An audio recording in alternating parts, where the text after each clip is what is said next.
Hello guys, আমরা সবসময় দেখে থাকি যে সি প্রোগ্রামিং এ যারা প্রথম প্রথম শুরু করে বিগিনার্সদের ফাংশন নিয়ে অনেক সমস্যা থাকে। সো আজকে আমরা এখানে ফাংশন নিয়ে একটু কথা বলবো।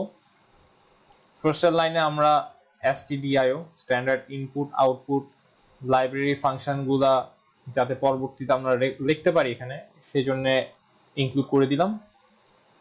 সেকেন্ড লাইনে আমরা দেখতে পাচ্ছি একটা ফাংশনের ফরওয়ার্ড ডিক্লারেশন।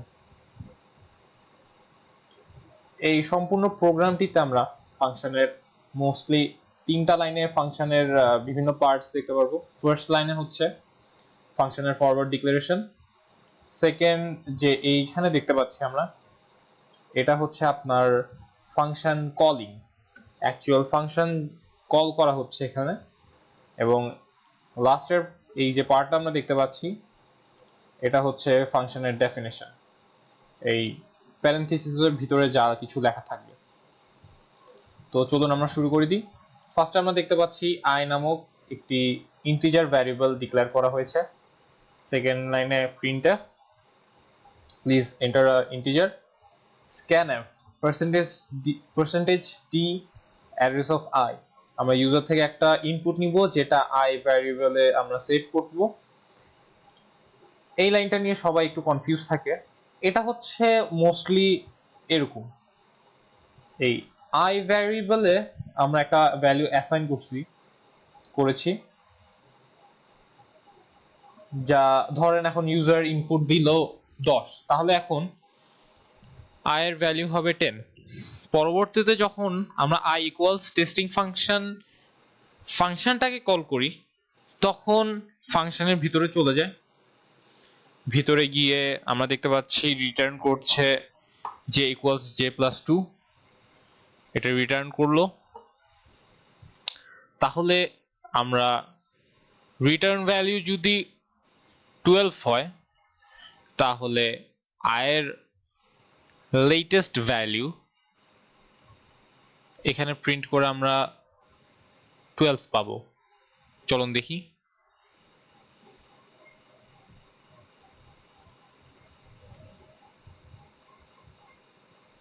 এখানে আমরা দেখতে পাচ্ছি 12 দিলে 14, সেম ভাবে আমরা 10 দিলে 12 পেতাম। আরেকটা জিনিস, এটা অনেকে কনফিউজড থাকে এই বিষয়ে। এখানে আমরা লিখেছি ইন্টিজার জে, এখানে লিখেছি ইন্টিজার জে, আবার এখানে লিখেছি i। এটা কি? জিনিসটা খুবই সহজ। এই ইন্টিজার জে জিনিসটা হচ্ছে প্যারামিটারস, এখানে এই ফাংশনের প্যারামিটারস হিসেবে জে দিচ্ছি আমরা।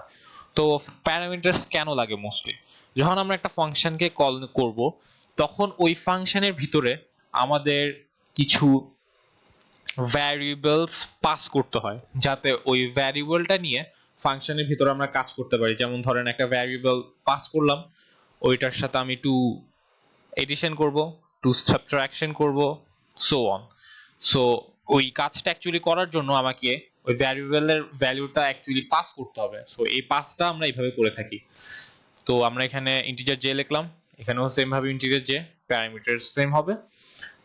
আর এখানে আমরা ফাংশন, এই টেস্টিং ফাংশনের ভিতরে আমরা আই দেখতে পাচ্ছি।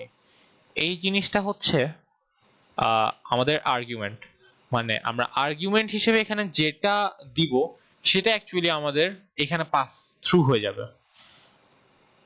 বাট এখানে হচ্ছে একটা টুইস্ট, অনেকে বলে থাকে এটা পাস থ্রু হয়ে থাকে and so on. But actually যেটা হয় সেটা হচ্ছে গিয়ে এই ভ্যারিয়েবলটার একটা কপি এখানে পাস হয়, অ্যাকচুয়াল ভ্যারিয়েবলটা পাস হয় না। আপনাদের কাছে এই জিনিসটা এখন কনফিউজিং লাগতে পারে, বাট জিনিসটা হচ্ছে গিয়ে, যেমন ধরুন i এর মান 10, হ্যাঁ আমি যদি এখানে i এর মান চেঞ্জ করে 12 করি, এই চেঞ্জটা কিন্তু শুধুমাত্র এই ফাংশনের ভিতরে আবদ্ধ থাকবে, মেইন ফাংশনে x এর মান চেঞ্জ হবে না। এখানে x এর মান যদি আমি 100 করি, তাও কিন্তু এখানে, সরি, i এর মান যদি এখানে 100 করি, তাও এখানে i এর মান কিন্তু সেই সেম 10ই থাকছে। এবং এটার কারণ হচ্ছে মোস্টলি বিকজ আমরা এখানে i এর একটা ফটোকপি, চিন্তা করেন একটা ফটোকপির মতো, জিনিসটার ফটোকপি আমরা এখানে চেঞ্জ পাস থ্রু করছি। হ্যাঁ, তো আপনি যদি একটা অরিজিনাল ডকুমেন্টের ফটোকপি করেন এবং ওই ফটোকপির মধ্যে যদি আপনি কোনো আগাঝোকা করেন তাহলে কিন্তু অ্যাকচুয়ালি আপনার মেইন ডকুমেন্টে কোনো ক্ষতি হবে না বা কোনো চেঞ্জ হবে না। ঠিক সেভাবে এখানে যদি আমরা এক্স এর ভ্যালু চেঞ্জ করি, এটা মেইন ফাংশনে চেঞ্জ হবে না, শুধু ওই ফাংশনটার ভিতরে আবদ্ধ থাকবে। এবং আমরা চাইলে এটা টেস্ট করেও দেখতে পারি, চলুন দেখি।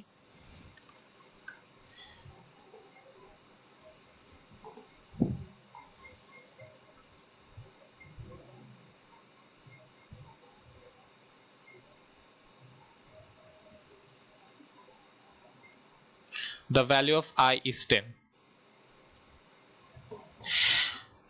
Please enter an integer. আমাদের কাছে চাওয়া হলো, আমরা 10 দিলাম। পরবর্তীতে যখন I এর ভ্যালুটা ইউজার থেকে যে ভ্যালুটা ইনপুট নেওয়া হলো সেটা I ভ্যারিয়েবলে সেভ করা হয়েছে, সেটা পরবর্তীতে ফাংশনের আর্গুমেন্ট হিসেবে পাস থ্রু করে দেওয়া হয় এখানে, যেটা এখানে চলে আসে। এখানে I এর 2 ইনক্রিমেন্ট হয়।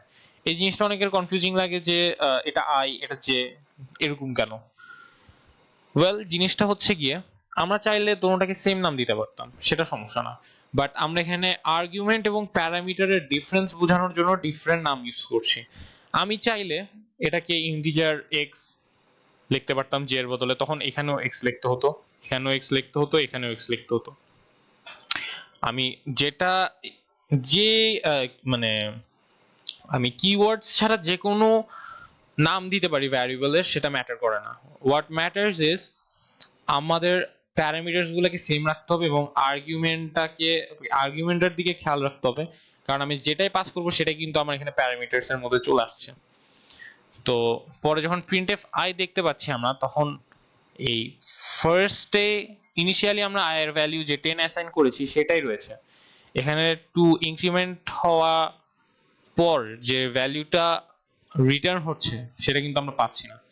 কারণ আমরা যদি এই রিটার্ন ভ্যালুটাকে কোনো কিছুতে অ্যাসাইন করতে চাই, যেমন ধরেন I এ আমরা একটু আগে অ্যাসাইন করেছি 10, এখানে আমরা যদি I এ কিছু অ্যাসাইন করতে চাই, যেমন ধরেন টেস্টিং ফাংশন, মানে এই ফাংশন থেকে যে ভ্যালুটা বা যে ভ্যারিয়েবলটা আমাকে রিটার্ন করবে সেটা এই I ভ্যারিয়েবলে সেভ হবে।